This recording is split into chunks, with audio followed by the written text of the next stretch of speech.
So here's 3 reasons that your weed barrier fails. Fiddlesticks! All learned from years of landscaping mistakes and personal disappointment. Let's do this. Reason number 1, you're buying the cheap stuff. Not all weed barrier is created equal. And when you go to buy weed barrier, you're gonna be tempted to cut the quality and save on the price. But if you're gonna put hours of work into your project, at least use a decent product. The cheap, thin fabric rolls they sell at the big box stores tear super easily.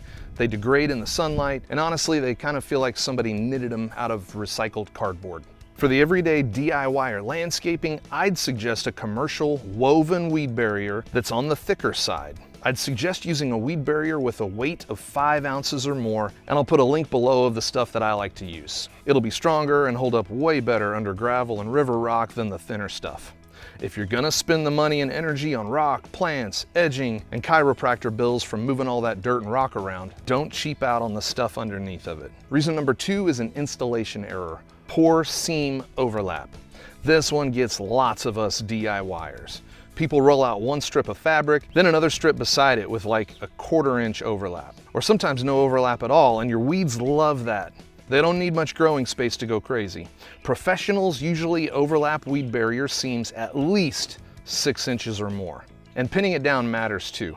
If the fabric shifts while you're dumping rock or mulch on top, gaps open up everywhere. Then grass and weeds sneak in through the seams. Reason number 3, and this one is hard to hear, mulching on top of your weed barrier. Okay, let's talk about the biggest myth in landscaping history. Weed barrier is not a magical force field that permanently stops all weeds forever. That's just not what it does. Weed barrier mainly stops weeds from growing up from the soil below, but eventually nature starts doing nature-y stuff. Dust blows in, leaves pile up, mulch decomposes, dirt washes in from the yard, and over time a new layer of soil forms on top of the weed barrier itself.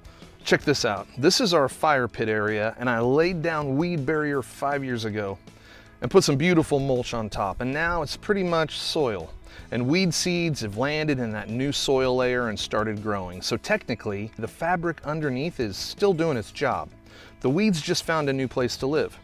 And this gets way worse if you use mulch. Now don't get me wrong, mulch looks great, but mulch is made from organic material, and organic material breaks down over time into soil, which is basically premium weed growing material. So people install weed barrier, pile 4 inches of mulch on top like I did, and then wait a few years and wonder why the landscaping bed looks like a chia pet.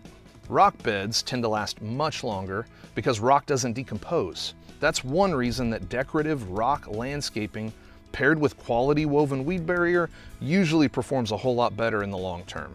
From here, if you want to see how to install weed barrier next to raised beds to guarantee there's no weeds growing around them, I've got a video you can check out right here. And if after seeing this video you feel like I've earned your subscription, you can do so by clicking the ManCycle logo right here.